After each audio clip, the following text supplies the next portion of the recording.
శకము 60 లేక 61 సంవత్సరంలో రాశాడు. ఎక్కడి నుండి రాశాడు? గలతీలకు రాసిన పత్రిక ఎక్కడి నుంచి రాశాడంటే ఎఫెస్సులో తాను ఉన్నప్పుడు రాశాడు. మరి ఎఫెస్సీలకు రాసిన ఈ పత్రిక ఎక్కడి నుంచి రాశాడో తెలుసా మీకు? తాను చెరసాలలో బంధించబడినప్పుడు రాశాడు. ఎఫెస్సీలకు రాసిన పత్రిక, ఆ తర్వాత కనిపించేది మీకు ఫిలిప్పీలకు రాసిన పత్రిక, కొలస్సీలకు రాసిన పత్రిక, ఫిలోమోనుకు రాసిన పత్రిక. ఈ పత్రికలు 4 కూడా చెరసాల పత్రికలు అని పిలుస్తారు. ఎందుకంటే ఈ 4 పత్రికలు కూడా పౌలు రోమాలో చెరసాల్లో బంధించబడినప్పుడు రాశాడు.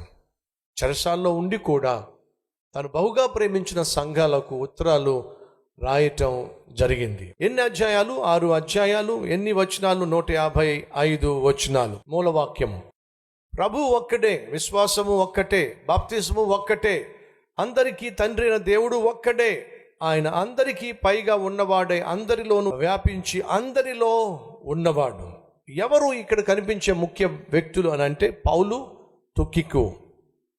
తుకికు కూడా పౌలు యొక్క శిష్యుల్లో ఒకడు. ఎఫెసీయులకు రాసిన పత్రిక 1వ అధ్యాయం 4వ వచనం: ఎట్లనగా తన ప్రియుని యందు తాను ఉచితముగా అనుగ్రహించిన తన కృపా మహిమనుకు కీర్తి కలుగునట్లు తన చిత్త ప్రకారమైన దయాసంకల్పము చొప్పున యేసుక్రీస్తు ద్వారా తనకు కుమారులనుగా స్వీకరించుటకై మనలను ముందుగా తన కోసము నిర్ణయించుకొని మనము తన ఎదుట పరిశుద్ధులముగా నిర్దోషమునై ఉండవలెనని జగత్ పునాది వేయబడక మునిపే ప్రేమ చేత ఆయన క్రీస్తులో మనలను ఏర్పరచుకొని. జాగ్రత్తగా వినండి. ఎఫెసీయులకు రాసిన పత్రికలో ప్రధానంగా పౌలు మెన్షన్ చేస్తుంది ఏమిటంటే, మనలను దేవుడు కొనుక్కున్నాడో, తన ప్రియమైన కుమారుణ్ణి ఈ లోకానికి పంపించి క్రయధనము చెల్లించి రక్తము చిందించి మనలను తన కుమారులుగా కుమార్తెలుగా కొనుక్కున్నాడు. అలా కొనుక్కున్న తరువాత పరిశుద్ధాత్మ దేవుని నీ కొరకు నా కొరకు సంచకరువుగా పంపించాడు. ఏదైనా స్థలాన్ని కొనే ముందు మనం ఏం చేస్తాం? అడ్వాన్స్ ఇస్తాం.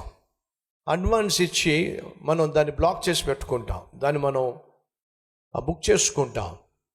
దేవుడు నిన్ను నన్ను ఏం చేశాడయ్యా అంటే పరిశుద్ధాత్మ దేవుణ్ణి పంపించి మనందరినీ కూడా ప్రధానం చేసుకున్నాడు. సంఘము అనగా వధువు అంగీకరించినప్పుడు పరిశుద్ధాత్మను పంపించి మనల్ని ప్రధానం చేసుకున్నాడు. పరిశుద్ధాత్మ దేవుడు ఇప్పుడు ఏం చేస్తున్నాడో తెలుసా? మనందరినీ కూడా యేసుక్రీస్తు యొక్క వివాహము కొరకు సిద్ధపరుస్తున్నాడు.